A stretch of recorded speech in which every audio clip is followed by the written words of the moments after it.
Hi everyone, good morning, welcome to new vlog. आज हो गया है वेडनेसडे। सुबह के 11:15 बज रहे हैं। अभी नोनी यहाँ पे है। हाय नोनी। अभी ये बहुत ज़्यादा रोया है, इसने बहुत ज़िद की, तो फिर मुझे बहुत गुस्सा आ जाता है ना, कभी कभी बहुत इरिटेट करता है। और अभी थोड़ा सा शांत है। और पता है क्या कह रहा था, फ्रिज से निकला हुआ, मतलब फ्रिज वाला इसको जूस पीना है। मैंने कहा बेटा थोड़ी देर रुक जा, थोड़ा सा नॉर्मल होने थे, लेकिन बच्चे कहाँ समझते हैं। फिर इतना ये ज़िद करता है ना, बहुत ज़्यादा, हद से ज़्यादा ज़िद करने लगता है, तो फिर इरिटेशन तो होगा ही। जबकि मैं सुबह से इतनी गर्मी में काम कर रही हूँ, इतना स्वेटिंग रुक नहीं रही है, तो इस वजह से ना हो जाता है फ्रस्ट्रेशन कभी कभी। फिर मैं कंट्रोल करती हूँ गुस्सा ना करूँ, लेकिन फिर भी हो ही जाता है। तो अभी मैंने इसको एप्पल कट करके दिया है और हेयर वॉश करके आई थी। मैंने अभी बाल ऐसे कर दिए हैं, क्योंकि बाल यहाँ खोल नहीं सकते हैं, गर्मी से बहुत बुरा हाल हो रहा है। 2 दिन के बाद मैंने हेयर वॉश किया है और नहा के आई मैंने। फाइनली अब मुझे अपने दूसरे कपड़े भी पहनने को मिल रहे हैं, क्योंकि मैं 4 महीने से वही कपड़े पहन रही थी, रिपीट वो कपड़े पहन के ना मैं बोर हो गई थी सच में। तो मुझे अपने ये दूसरी टी शर्ट आज काफ़ी महीनों के बाद मिली है। और घर का तो बहुत ज़्यादा बुरा हाल है, अभी भी इस तरह फैला हुआ है। एक तो प्रॉब्लम क्या है, ये घर उतना बड़ा नहीं है जिस तरह से हमारा इंदौर में था, खुला खुला, और उतना स्पेशियस नहीं है। तो इसलिए सामान हमें एडजस्ट करने में प्रॉब्लम हो रही है, किस तरह से हम सामान रखें, कहाँ पे रखें, तो वो चीज़ें मैनेज करनी है। और हर जगह के हिसाब से फिर बदल जाता है ना घर का, वो किस तरह से हम लोग सेटिंग चेंज करनी पड़ती है सब जगह।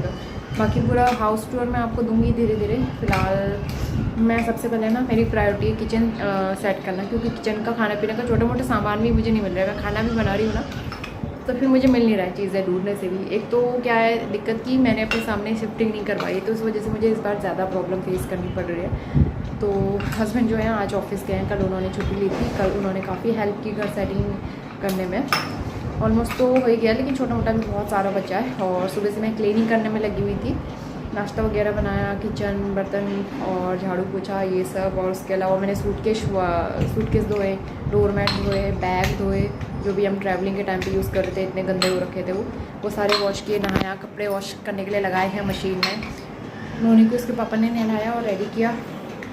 और अब मुझे लंच बनाना है। हस्बैंड का ऑफिस पास में ही है, 5 मिनट के डिस्टेंस पे, तो वो लंच करने के लिए घर ही आएंगे, तो ये चीज़ यहाँ पे काफ़ी अच्छी है। और लंच बनाना है, उससे पहले ना मुझे किचन सेट करना है, तो क्योंकि किचन के बर्तन रखने में बहुत प्रॉब्लम हो रही है। किचन भी उतना स्पेशियस नहीं है, तो मैं बर्तन कहाँ रखूँ। नोनी की कार को दिखाओ, जो कल ये रिलायंस से लेके आया था। इतनी सारी कार है ना, नोनी ने इसमें से काफ़ी तोड़ भी दी है। नोनी जहाँ पे जाता है कार ट्रक ये सारी चीज़ें ही लेता है, और मानते कहाँ हैं बच्चे, तो इनकी ज़िद भी पूरी करनी पड़ती। जी बी वाह, खेलो आप, खेलो ठीक है। हाँ ओके। आपको किसकी याद आ रही है नोनी? पापा की। जब पापा ऑफिस जा रहे थे बहुत रोया, आज मुझे भी जाना है पापा के साथ। नानू नानी की आ रही है? दादू दादी की आ रही है? आ रही है? नानी मामी की आ रही है? इसको ना मैं सब पूछ रही हूँ किसकी याद आ रही है, इसको किसी की याद नहीं आ रही, ना दादू दादी की, ना नानू नानी की। इसको सिर्फ आ रही है नेहा की याद। तो नेहा को ये बहुत ज़्यादा मिस कर रहा है। और इसका और उसका नेहा का बॉन्ड आपने देखा भी था कितना अच्छा, मतलब ये बहुत अच्छे से रहता था उसके साथ। रियली दोनों मतलब फ्रेंड्स की तरह रहते थे। और नेहा उसको खाना खिलाती थी, नहलाती थी, कपड़े पहनाती थी, तो उसको ये बहुत मिस कर रहा है। बाकी और किसी की याद नहीं आ रही इसको। तो चलिए, बच्चों का तो क्या ही कह सकते हैं। और व्लॉग स्टार्ट कर दिया है, और मुझे काम भी करने हैं बहुत सारे, बैठने का बिल्कुल टाइम नहीं है। और दूसरी चीज़, वीडियो की एडिटिंग भी नहीं कर पा रही हूँ मैं, क्योंकि घर के काम ही नहीं हो पा रहे हैं। तो वीडियो की एडिटिंग भी ऐसी ही हुई है, पता नहीं कब कर पाऊँगी। सबसे पहले किचन दिखा देती हूँ मैं आपको ना। ये हमारा किचन है, और छोटी कैबिनेट ये है, एक कैबिनेट यहाँ पे है। ऊपर स्टोरेज के लिए बहुत सामान है, तो वहाँ भी बहुत सारा हमने सामान रख दिया है एक्स्ट्रा। फ्रिज हमने इस कॉर्नर में रखा है, और ज़्यादा स्पेस नहीं है। ये घर से मेरी मम्मी ने पिछली बार जो सामान भेजा था वो ऐसे डिस रखा हुआ है, हस्बैंड ने वो भी करना है। और नीचे कैबिनेट्स है, कैबिनेट्स में स्पेस बहुत है, रखना किस तरह से ये अभी देखना पड़ेगा। और बहुत ज़्यादा मुझे एडजस्ट करने में दिक्कत हो रही है। ये वाले कैबिनेट्स इतने बड़े बड़े हैं, लेकिन प्लेट्स वगैरह जिस तरह से बनी होती है ना प्लेट्स रखने के लिए, उस टाइप का कुछ नहीं है, तो इसलिए दिक्कत हो रही है। ऊपर वाले कैबिनेट में भी यही है, इतना बड़ा है, लेकिन सामान मैं किस तरह से रखूँ, तो वही मुझे एडजस्ट करना है, क्योंकि बार बार बर्तन ढूंढना बहुत मुश्किल हो रहा है इस तरह से। तो इसके बाद काम शुरू करते हैं। और सबसे पहले मेरा टारगेट था कि मैं किचन ऑर्गेनाइज़ करूँ। किचन की जो कैबिनेट है ना, बहुत ज़्यादा बड़ी, मुझे ऐसा लग रहा है 2 की जगह 3 कैबिनेट्स हो सकती थी और जिसमें सामान काफ़ी अच्छे से आ सकता था। क्योंकि इसमें ना क्या होता है तो बहुत ज़्यादा बड़ी, लेकिन सामान हम किस तरह से ऑर्गेनाइज़ करें उस तरह, मतलब उस टाइप का कुछ बना नहीं है इसमें। जिस तरह से कटलेरी सेट वगैरह रखने के लिए अलग से सेक्शंस बने होते हैं ना, ऐसा कुछ भी नहीं है इसमें। तो इसलिए थोड़े से बर्तन ऑर्गेनाइज़ करने में मुझे प्रॉब्लम हो रही थी। और दूसरी चीज़, मेरे जो अंडर शेल्फ रैक मैंने लिए थे इंदौर में ऑनलाइन, ये काफ़ी अच्छे हैं। इंदौर में नहीं लिए थे, सॉरी, देहरादून में लिए थे। काफ़ी अच्छा है ये अंडर शेल्फ, आप लगा सकते हो इसको और इसमें काफ़ी सारा सामान इसमें आ जाता था। लेकिन ये यहाँ पे लग नहीं पा रहे हैं क्योंकि यहाँ पे शेल्फ की जो वो होता है ना, वेजेस होते हैं, वो काफ़ी थिक है, तो ये उसमें अटक ही नहीं पा रहे। तो इसलिए ये भी मुझे इस तरह से एडजस्ट करने पड़ रहे हैं। तो थोड़े बहुत कैबिनेट जो है सेट करके मैं आ गई हूँ कपड़े वगैरह यहाँ धूप में सुखाने के लिए, क्योंकि कपड़े मैंने मशीन में लगाए थे। तो फटाफट से इनको मैं डाल दूँगी धूप में। और सूटकेस वगैरह भी मैंने यहाँ पे रखे हुए थे और बहुत सारा एक्स्ट्रा सामान, कार्टन्स, कुछ एक्स्ट्रा पिलो जो ख़राब हो गई थी वो सब हमने थ्रो करने के लिए रखी थी। तो बहुत सारा सामान जो हमने थ्रो भी किया है। कुछ बहुत सारे कपड़े जो पुराने थे हस्बैंड ने वो शिफ्टिंग वालों को दे दिए, जो मूवर्स पैकर्स आए थे उस टाइम पे, तो वो उनको दे दिए थे। तो काफ़ी सारा सामान तो हमने ऐसे ही कम कर दिया था। तो इस बीच मैंने यहाँ पे लंच की तैयारी भी कर ली है थोड़ी बहुत, और खाना चढ़ा के फिर मैं यहाँ पे नोनी को एप्पल खिलाने के लिए आई हूँ। क्योंकि काम के साथ साथ ना नोनी के खाने पीने का नहीं हो पा रहा था अच्छे से, तो मैंने सोचा पहले उसको खिला देती हूँ कुछ फ्रूट्स, उसके बाद फिर मैं बाकी के काम स्टार्ट करूँगी और इसी के साथ साथ मैं भी थोड़ा सा रिलैक्स कर पाऊँ। दोपहर के 2 बज गए अभी और मैंने बाल में कॉम्ब अभी तक नहीं किया है। मैं खाना खिला रही थी नोनी को, मुझे ना बिल्कुल भूख ही नहीं लग रही है। मैंने नहीं खाया अभी और नींद आ रही है क्योंकि नींद पूरी नहीं हो पा रही है अच्छे से। नोनी ने मेरी बिंदी निकाल दी है और वैसे भी ना स्वेटिंग इतनी हो जाती है, बिंदी अपने आप निकल ही जाती है शाम तक। और मैंने काफ़ी सारे कपड़े वॉश करके डाले थे। सुबह हल्की सी बूंदाबांदी हुई थी, लेकिन अभी इतनी ज़्यादा उमस है ना यहाँ पे, क्लाउड्स तो लगे हैं लेकिन मौसम ऐसा होता है, यहाँ पे इतनी गर्मी होती है। ये हमारे घर के बाहर का एरिया है, काफ़ी स्पेस है यहाँ पे। ये मैंने अपने कुछ गमले लगाए हैं यहाँ पे जो मैं घर से लेके आई थी, प्लांट। अब देखो लगते हैं या नहीं, क्योंकि इनकी मिट्टी बहुत ख़राब हो गई थी। कुछ ये सूटकेस भी मैंने वॉश करके रखे हैं सूखने के लिए। नोनी को बाहर ही घूमना होता है। ये सीढ़ी है, ऊपर छत को जाने का रास्ता है यहाँ से। 3:30 बज रहे हैं दोपहर के। तो नोनी जो है ना अपने पापा के साथ गया हुआ है। मिस्टर राउत खाना खाने आए थे, साथ ही हमारा इन्वर्टर भी लग गया। यहाँ पे इतनी लाइट कट होती है, मुझे समझ में नहीं आ रहा है, इतनी इलेक्ट्रिसिटी कट। हमारे पिथौरागढ़ में कभी नहीं गई इतनी लाइट, मैंने मुश्किल से 2 या 3 बार देखा होगा लाइट गई है। उस वहाँ लाइट ही नहीं जाती है। और इंदौर में भी होता था लेकिन इतनी गर्मी तो नहीं होती थी। यहाँ इतनी गर्मी भी होती है और फिर लाइट चली जाती है तो बहुत ज़्यादा मुश्किल हो जाता है।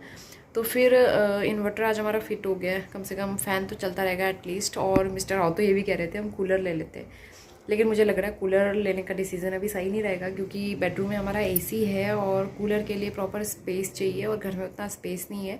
और दूसरी चीज़, नोनी से थोड़ा सेफ़ रखना पड़ेगा, वो बहुत मुश्किल चीज़ हो जाती है फिर। अभी जैसे अगस्त आ ही गया तो 1 महीना रहेगा, 1-1.5 महीना रहेगा गर्मी का। उसके बाद तो गर्मी थोड़ा थोड़ा कम होने लग जाएगी, आई होप। तो उसके बाद फिर सिचुएशन थोड़ी बेटर हो जाएगी तो उतनी ज़रूरत नहीं पड़ेगी कूलर की। तो फिर उसको हम कहाँ रखेंगे? ऑलरेडी हमारे पास इतना सारा सामान है, इतना सारा फर्नीचर हो गया है। अब मुझे लग रहा है यहाँ आने के बाद रियलाइज़ हो रहा है कि हमारा सामान हद से ज़्यादा है और रेंट पे हम लोग रहते हैं, इस तरह से शिफ्ट करते रहते हैं, तो उस हिसाब से सामान हमने बहुत ज़्यादा ले लिया है और उसको हम किस तरह से एडजस्ट करें, क्योंकि यहाँ घर उतना बड़ा नहीं है। तो फिर इंदौर की बात अलग थी, वहाँ फ्लैट बहुत बड़ा था हमारा, लिविंग रूम खासकर वो खाली खाली लगता था, आवाज़ गूंजती थी, तो उसकी वजह से फिर हमने सोफ़ा लिया। लेकिन अब यहाँ हमें सोफ़े के आगे टेबल नहीं रखना पड़ रहा है, क्योंकि उसके आगे टेबल रख रहे हैं तो फिर स्पेस नहीं बच रहा है लिविंग रूम में, तो ये प्रॉब्लम हो रही है। बाकी मैं धीरे धीरे करूँगी अभी सेटिंग। और मुझे समझ में नहीं आ रहा, सबसे पहले मुझे मंदिर भी सेट करना है, क्योंकि सावन का महीना चल रहा है। मंडे को मैं फास्ट भी रखूँगी, लास्ट मंथ मतलब इस मंडे तो रख नहीं पाई थी क्योंकि हम ट्रैवलिंग कर रहे थे इस वजह से, तो ये सब करना है। और अभी मिस्टर राउत खाना खाने आए थे दोपहर में, तो नोनी उनके साथ ही चला गया, इन्वर्टर भी फिट करवा लिया और नोनी को भी अपने साथ लेके गए हैं। उसके लिए कुछ शॉर्ट्स वगैरह लेने हैं, क्योंकि उसके जितने भी कपड़े हैं ना इधर उधर जाने के लिए, तो उसके जीन्स हैं, ट्राउज़र्स हैं और डंगरी है, शॉर्ट्स वगैरह कुछ नहीं। और यहाँ इतनी गर्मी है, इसमें फुल पैंट वगैरह बहुत गर्म करेगा, अनकम्फर्टेबल रहेगा, तो इसलिए शॉर्ट्स लेने के लिए गए हैं। बाकी मैं अंदर बेडरूम में, इस वाले रूम में ना वो लगता है मुझे, इस वाले रूम में मुझे सही नहीं लगता है, क्योंकि लाइट्स वगैरह ऑफ करो एकदम अंधेरा हो जाता है और रूम पे इस तरह से अंधेरा होना मुझे बिल्कुल भी अच्छा नहीं लगता। काशीपुर में होता था इस तरह से, तो वही वाली फीलिंग आ रही है, मुझे अच्छा नहीं लगता। और लिविंग रूम में भी एज सच उतना उजाला नहीं है, उतनी रोशनी नहीं होती है लिविंग रूम में भी, और किचन भी नहीं होता है क्योंकि सामने से ना वॉल आ जाती है, तो उतनी रोशनी डायरेक्टली अंदर नहीं आती है। बाकी जो दूसरा बेडरूम है वहाँ की तरफ थोड़ा रोशनी रहती है, वहाँ पे लाइट की ज़रूरत नहीं पड़ती है दिन में, लेकिन बाकी रूम में लाइट की ज़रूरत है। तो आई नो कि आप सब लोग पूरा घर देखने के लिए एक्साइटेड होंगे। अभी मैं थोड़ा सा सामान वगैरह अच्छे से सेट कर लूँ, कुछ ऑर्गेनाइज़ कर लूँ, और उसके बाद फिर मैं शेयर करूँगी। अभी तो मुझे घर के जो रेगुलर काम होते हैं वो तो मैं कर ही रही हूँ, उसके अलावा सामान भी ऑर्गेनाइज़ कर रही हूँ। नोनी को भी देखना हो रहा है क्योंकि वहाँ तो मुझे फैमिली की हैबिट थी, वो लोग देख लेते थे, मैं अपना काम करती थी, लेकिन वो भी मुझे मैनेज करना है। और दूसरी चीज़ वीडियोस भी एडिटिंग करके वो सारी चीज़ें करनी है, तो बहुत मुश्किल हो रहा है बहुत टाइम के बाद। एक्चुअली हैबिट छूट जाती है तो बहुत मुश्किल होता है फिर मैनेज करना, तो वही सब पता करना, मतलब तो वही सारी चीज़ें मैनेज करनी है। तो चलिए फ़िलहाल अभी मुझे नोनी के बिना नींद भी नहीं आ रही थी, तो मैं बस लेटे लेटे ऐसे ही वीडियो एडिटिंग कर रही थी।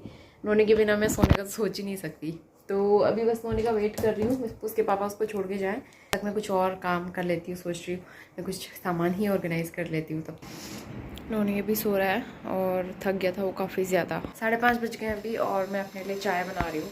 तो मुझे भी सोने को नहीं मिला, मेरी आंखें भी अजीब सी हो रही है। मैंने फेस वॉश किया अभी, और अभी तो थोड़ा मौसम ठीक हो रहा है, बाहर हल्की सी बूंदाबांदी हुई थी ना। ये विंडो से प्रॉपर वेंटिलेशन होता है तो यहाँ से अच्छी हवा आती है, लेकिन विंडो के सामने में वॉल नहीं होती ना, अगर थोड़ी सी भी छोटी वॉल होती तो और अच्छा रहता। और अच्छी है हमारा लिविंग रूम बहुत ज़्यादा बड़ा नहीं है, इसलिए हमने जो टेबल है वो दूसरे रूम में रखा हुआ है। यहाँ पे मैं चाय बनाती हूँ और बिल्कुल भी अच्छा नहीं लग रहा है वैसे, गर्म मतलब ठीक है। अभी तो मैं क्या ही कह सकती हूँ, अभी उतना मन नहीं लग रहा है। थोड़ा सा वॉशरूम एरिया ना मुझे समझ में नहीं आया, क्योंकि वॉशरूम एरिया वहाँ से बैक साइड से खुला हुआ है, और वहाँ से लैंडलॉर्ड भी कभी कभी आ जाते हैं क्योंकि उनका स्टोर रूम वहाँ पे है। तो ये चीज़ मुझे थोड़ी सी अजीब लगी, ऑकवर्ड है थोड़ा सा, मतलब प्राइवेसी डिस्टर्ब होती है इससे, ये चीज़ मुझे लगी। और दूसरी चीज़ ये मुझे है कि जो बेडरूम है हमारा ये वाला, यहाँ पे दिन के टाइम पे भी लाइट जलानी पड़ती है, और लिविंग रूम में भी लाइट जलानी पड़ती है, बाकी उस वाले रूम में वो लगता है। और मुझे ऐसे बहुत अजीब लगता है, फिर दिन के टाइम पे रोशनी होनी चाहिए घर के अंदर, मुझे ऐसे ठीक लगता है। और मंदिर का मुझे समझ में नहीं आ रहा है मंदिर कहाँ बनाएंगे। तो अभी बहुत सारी चीज़ें हैं, अभी कुछ भी नहीं हुआ है, मतलब 50% हुआ है, 50% अभी है ऐसे ही। सामान हमें कहाँ ऑर्गेनाइज़ करना है मुझे कुछ समझ में नहीं आ रहा। मंदिर वाली चौकी तो हम लगा ही नहीं सकते क्योंकि उसके लिए कोई प्रॉपर स्पेस नहीं है, तो हम मंदिर कहाँ बनाएं। बहुत सारी चीज़ें हैं जो माइंड में चल रही हैं और समझ में नहीं आ रहा है, बहुत सारा कन्फ्यूजन है। तो अभी नोनी जो सोया हुआ है, फटाफट से मैं चाय पी लेती हूँ, उसके बाद उसको उठाती हूँ, नहीं तो वो पूरी रात नहीं सोएगा, मुझे पता है। उसका रूटीन यहाँ आके डिस्टर्ब हो गया, मेरा ही डिस्टर्ब हो गया, मुझसे खाना नहीं खाया जा रहा है। मैंने खाना नहीं खाया, बना तो दिया था लेकिन फिर मुझे भूख ही नहीं लगी, तो फिर मैंने खाना नहीं खाया, खाना भी ऐसे रखा हुआ है। होता है जब भी नई जगह चेंज होती है या फिर माहौल चेंज होता है तो मुझे बहुत ज़्यादा डिस्टर्बेंस होता है, मतलब मेरा रूटीन बहुत ज़्यादा गड़बड़ा जाता है और एकदम से ना एडजस्ट नहीं कर पाती मैं, मुझे बहुत ज़्यादा प्रॉब्लम होती है। यही चीज़ इंदौर में भी हुई थी, शुरू के 3-4 दिन बहुत अजीब लगा था, ये चीज़ सेम यहाँ पे भी हो रही है। और बात रही देहरादून की, तो देहरादून जैसा घर कहीं नहीं मिलेगा, देहरादून की बात ही अलग थी, तो वहाँ के जैसा तो नहीं मिल पाएगा कहीं भी, मुझे पता है, लेकिन एडजस्ट तो हमें करना ही पड़ेगा। तो ये मेरी चाय बन गई है और सैलेड भी मैंने ऐसे रखा हुआ है। ये प्लम लेके आए थे हम लोग परसों, नोनी को खिलाने के लिए मैंने निकाले हैं फ्रिज से बाहर। नोनी को मैं सामने पार्क में ले जा रही थी और जैसे हम लोग पार्क में पहुँचे वैसे बारिश शुरू हो गई, तो काफ़ी अच्छी बारिश हो रही है।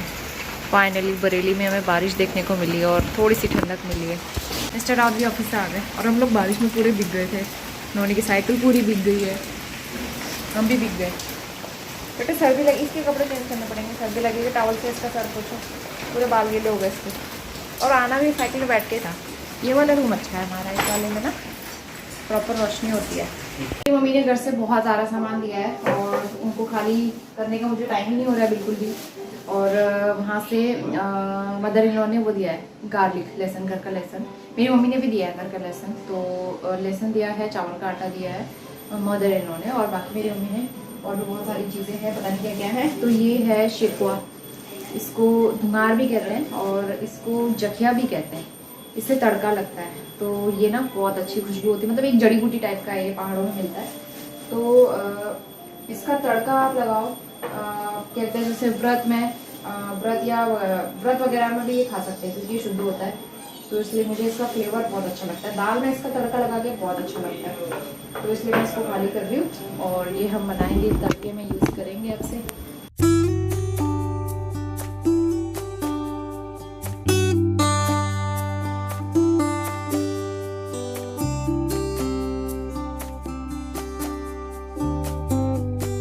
तो इसके बाद मैं डिनर बनाना स्टार्ट करूँगी। यहाँ पे मैंने भिंडी कट करके रखी थी, तो आज डिनर के लिए भिंडी की सब्ज़ी बनाएंगे। तो मैं खाना बना रही थी, हस्बैंड ऑफिस से आ गए थे और यहाँ पे नोनी के साथ बैठ के टीवी वगैरह देख रहे हैं, तो उनको भी थोड़ा सा रिलैक्स करने का टाइम मिला है अभी। तो फिर फटाफट से हमने डिनर बनाया और यहाँ पे हम लोग बैठ के खाना खा रहे हैं। करीबन 9 बजे के आसपास हम लोग डिनर कर लेते हैं ताकि नोनी को जल्दी सुला सके। उसके बाद ना हस्बैंड को रिपोर्ट्स बनानी होती है डेली रात को बैठ के, 1-1.5 घंटा उसमें लग जाता है, तो इसीलिए मैं डिनर जल्दी बना के कंप्लीट कर लेती हूँ। उसके बाद हो गया सीधा नेक्स्ट मॉर्निंग और सुबह सुबह इतनी तेज़ धूप आ गई थी। मैं जब भी सुबह उठती हूँ तो बाहर एक बार आके देखती हूँ, लेकिन यहाँ सुबह जब धूप आती है और बाहर निकल के देखो ना, मूड ख़राब हो जाता है, इतनी ज़्यादा गर्मी होती है। जैसे देहरादून में थोड़ी सी ठंडक फील होती थी, तो वहाँ जैसा तो कुछ भी फील नहीं होता है, लेकिन बहुत गर्मी हो रही थी और उस वजह से नोनी भी जल्दी उठ गया था सुबह। तो सबसे पहले मैंने आज नहा धो लिया क्योंकि मैंने सोच रखा था आज मुझे मंदिर किसी भी हाल में ऑर्गेनाइज़ करना ही है, क्योंकि बिना मंदिर सेट किए, बिना पूजा पाठ किए फिर मन में थोड़ा सा रह जाता है ना कि हम लोग सब कुछ कर रहे हैं और मंदिर सेट नहीं कर पा रहे हैं, घर में दिया बत्ती नहीं हो रही है, तो फिर मन अशांत सा रहता है। तो सावन का महीना भी चल रहा है, घर में दिया बत्ती होनी बहुत ज़रूरी है, तो इसलिए हमने डिसाइड किया मैं सबसे पहले नहा लूँगी और उसके बाद फिर मैं साथ के साथ बाकी काम भी कर रही थी क्लीनिंग से रिलेटेड। हस्बैंड मेरी बहुत ज़्यादा हेल्प करते हैं, सो कोऑपरेटिव, तो वो भी जल्दी उठ गए थे। तो बस यहाँ पे मैंने मंदिर ऑर्गेनाइज़ कर दिया है। सबसे पहले दिया बत्ती करूँगी और स्टूल के ऊपर चढ़ के यहाँ दिया बत्ती करनी पड़ती है क्योंकि वैसे तो पहुँच नहीं पा रही हूँ मैं। और दिया जलाने के बाद मैंने सब जगह गंगा जल भी छिड़क दिया था, क्योंकि शिफ्टिंग के टाइम पे ना जो मूवर्स पैकर्स होते हैं वो इसी तरह से शूज़ वगैरह पहन के सब मंदिर का सामान पैक करते हैं, तो ये चीज़ मुझे थोड़ी सी अच्छी नहीं लगती है, तो इसलिए गंगा जल छिड़क दिया था मैंने सब जगह। मॉर्निंग के वालों में सुबह के 11 बज गए हैं और हस्बैंड चले गए ऑफिस के लिए। मैं घर के काम कर रही थी, लेकिन सुबह से काम कर करके मैं थक चुकी हूँ, तो मैंने सोचा थोड़ी देर रिलैक्स करते हैं और इसके बाद मुझे लंच भी बनाना है अब, और भी बहुत सारे काम हैं। घर के काम कभी ख़त्म नहीं होते वैसे भी मेरे, और अभी तो नया नया घर है, सारी सेटिंग अभी हुई ही नहीं है कुछ भी, तो इसीलिए ढेर सारे काम पड़े हुए हैं। तो सुबह से मैं बस कपड़े धोने में लगी हुई थी, क्लीनिंग करने में हस्बैंड ने मेरी हेल्प की, लेकिन वो चले गए अब ऑफिस। आज वो लंच के लिए नहीं आएंगे, आज उनको कुछ काम है। तो यहाँ एक्चुअली उनके 2 ऑफिस हैं, एक पास में है एक दूर में। तो कल पास वाले में गए थे तो कल लंच करने आ गए थे, लेकिन जब दूर वाले में जाएंगे तो फिर लंच करने नहीं आ पाएंगे वो, और इसलिए लंच मुझे नोनी और अपने लिए बनाना है। सुबह से मैंने ये सोफ़े के कवर निकाल के वॉश किए हैं, बेडशीट वॉश किए, नोनी निकल बेड में पी कर दिया। एक्चुअली हम लोग एसी चला के सो रहे हैं ना, तो ठंडा गर्म लग रहा है, इसको कोल्ड भी हो गया और इसने बेड पे पी भी कर दिया है। तो मैट्रेस जो है मैंने धूप में डाला है बाहर, यहाँ पे काफ़ी अच्छी धूप है बाहर, मतलब सुबह सुबह सामने में तो नहीं आती है लेकिन बैक साइड से आती है धूप, और छत में तो काफ़ी अच्छा है, पूरी छत भरी हुई कपड़ों से। इतने सारे कपड़े आज वॉश किए मैंने, कुशन कवर और सोफ़े कवर, कर्टेन भी वॉश किए हैं, बेडशीट भी वॉश किए, और पहनने वाले जो हमारे कपड़े होते हैं वो भी वॉश किए हैं। और हमारे सोफ़े इतने गंदे हो गए हैं। जिस वाले रूम में हस्बैंड ने पहले शिफ्ट किया था बरेली में, तो मैंने बताया था ना वहाँ पे छत का प्रॉब्लम था, उन्होंने छत वगैरह तुड़वाई और सारा रेत मिट्टी जो है वो सोफ़े के ऊपर आ गया, तो सोफ़े हमारे बहुत गंदे हो रहे हैं। तो इनको क्लीन करवाना है, ड्राई क्लीनिंग के लिए बुलाना पड़ेगा किसी को, लेकिन उससे पहले मैं सोफ़ा कवर लगा देती हूँ, क्योंकि सोफ़ा कवर धोने के लिए डाले तो ये दूसरे वाले बिछा देती हूँ, क्योंकि नोनी बहुत गंदे कर दे रहा है। उसके अलावा यहाँ पर्दे लगाने के लिए बड़ी प्रॉब्लम हो रही है, मैं आपको दिखाती हूँ एक चीज़। यहाँ पे ना डोर की जो हाइट है बहुत ज़्यादा, मतलब 9 फीट के करीबन यहाँ डोर के हाइट है, इसके लिए हमें 9 फीट के पर्दे चाहिए, और हमारे पर्दे जो हैं करीबन 7 फीट के हैं, तो ये 7 फीट वाला पर्दा है, अब ये छोटा लग रहा है। और ये वाला विंडो पे जो कर्टेन लगा हुआ है ये 9 फीट का है, तो ये ठीक आ रहा है, 9 फीट से भी ज़्यादा ही है, 9 फीट का भी ये मतलब देहरादून में हमारे लिए ठीक होता था। ये देहरादून से भी ऊंची हाइट है इन डोर्स की, और विंडो के लिए भी ये बड़ा जो डोर पे हम लगाते थे वो यहाँ पे लगाया है।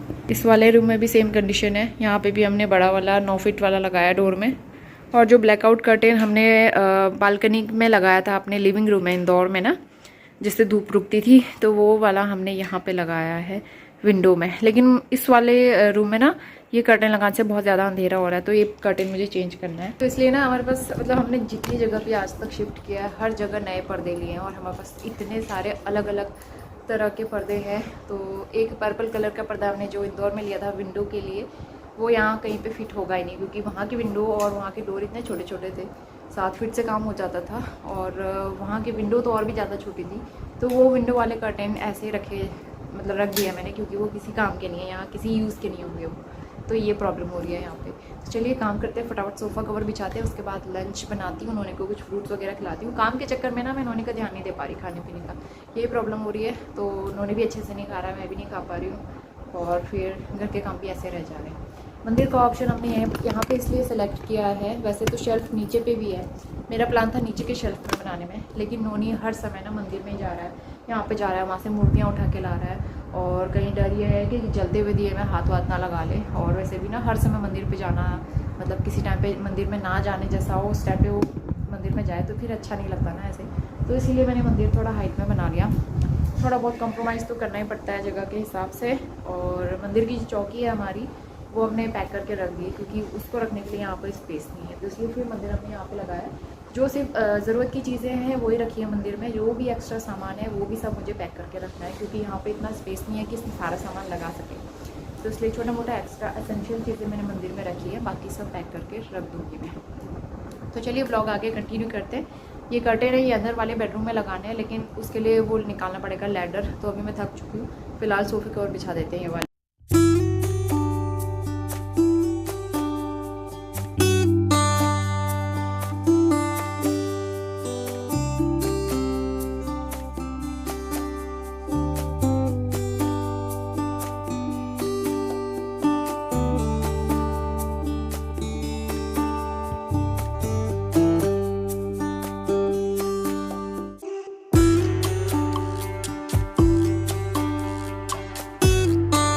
सोफ़े कवर मैंने लगा दिए थे, और इसके बाद मैं दूसरे बेडरूम में आई हूँ। तो यहाँ पे ढेर सारे कपड़ों का गट्ठर जो इकट्ठा हो गया था, जो कि मैंने वॉश किए थे, और साथ ही ये मैट्रेस प्रोटेक्टर ये धूप में सुखाया था, इसमें सीलन की स्मेल आ रही थी। तो ये सारी चीज़ें मैं फ़ोल्ड करूँगी, बहुत सारा काम भी पड़ा हुआ है। तो फिर इसके बाद मैं व्लॉग एंड करना ही भूल गई थी। तो यहाँ पे सबसे पहले मैं कपड़े फ़ोल्ड करूँगी, और उसके बाद काफ़ी सारे सोफ़े कवर, कुशन कवर, जो एक्स्ट्रा कर्टेन्स हैं वो सब मुझे पैक करके रखने थे, क्योंकि बाहर बहुत ज़्यादा क्लटर हो रहा था। तो इसीलिए ये वाला बेड बॉक्स हाफ़ साइड का खाली है। तो ये सारी चीज़ें मैं अच्छे से ऑर्गेनाइज़ करूँगी, और इसी के साथ मैं आज का ब्लॉग भी यहीं पे एंड करने जा रही हूँ। होपफुली आप बरेली ब्लॉग्स एंजॉय कर रहे होंगे। तो मिलते हैं नए और बहुत ही अच्छे ब्लॉग के साथ, तब तक के लिए bye bye and take care.